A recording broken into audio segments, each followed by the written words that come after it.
Welcome to my video showing how to import data into the Timebars product.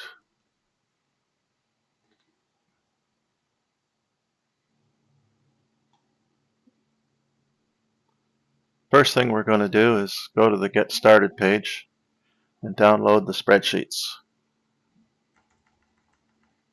We're going to rename the spreadsheet, and then we're going to export the data to the CSV files, and they go into your downloads folder as well. Then we go to the spreadsheet, the admin panel, and we click Import Data.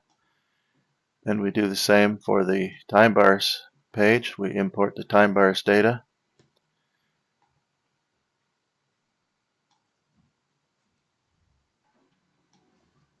And we save and close the spreadsheet file and drag it and drop it back onto the canvas, and that's it. The data is imported back in after it's modified.